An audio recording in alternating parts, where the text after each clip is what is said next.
La calvitie vient-elle de votre mère ou de votre père? On entend souvent qu'elle se transmet par la mère, et que si votre grand-père maternel était chauve, vous le serez aussi. C'est l'une des croyances les plus répandues en génétique populaire. Mais qu'en dit vraiment la science? La calvitie masculine touche environ un homme sur 3 avant 40 ans et un sur 2 avant 50 ans dans les populations européennes. Et c'est l'un des caractères les plus héréditaires qui soient. Selon les études, entre 60 et 80% des différences entre individus s'expliquent par la génétique. Ce qui la déclenche, c'est une hormone dérivée de la testostérone, la DHT. Elle circule partout dans le corps, mais tous les follicules n'y réagissent pas pareil. Ceux du sommet du crâne et des tempes y sont génétiquement sensibles et finissent par rétrécir jusqu'à ne plus produire de cheveux, tandis que ceux de l'arrière y résistent. C'est pour ça que la calvitie épargne presque toujours la couronne, derrière la tête. Reste la grande question, vient-elle de votre mère ou de votre père? Le gène le plus fortement associé à la calvitie est celui du récepteur aux androgènes, qu'on appelle AR, et il se trouve sur le chromosome X. C'est lui qui décide en bonne partie si vos follicules sont sensibles à la DHT, et comme un homme reçoit son unique chromosome X de sa mère, ce gène vient bel et bien d'elle. Le vieux conseil de regarder le père de sa mère n'est donc pas absurde, mais il ne raconte qu'une partie de l'histoire. En 2018, une étude menée sur plus de 205 000 hommes a identifié 624 régions du génome liées à la calvitie. Sur ces 624 régions, seules 26 se trouvent sur le chromosome X. Elles pèsent lourd parce qu'elles abritent AR et expliquent à elles seules environ 12% du risque génétique. Mais tout le reste, les 88% restants,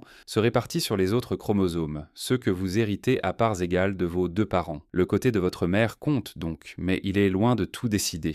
Prenons un cas concret. Imaginons que votre grand-père maternel soit complètement chauve. Le chromosome X passé par votre mère porte sans doute les variants à risque AR compris. C'est un facteur défavorable. Mais votre père, lui, a gardé tous ses cheveux. Êtes-vous pour autant à l'abri de la calvitie? Pas nécessairement, parce que cet X n'est qu'une partie de l'équation et que votre père, même chevelu, a pu vous transmettre une partie des 88% logés ailleurs dans le génome. L'inverse est vrai aussi. Un grand-père maternel à la chevelure intacte ne garantit rien si le reste penche du mauvais côté.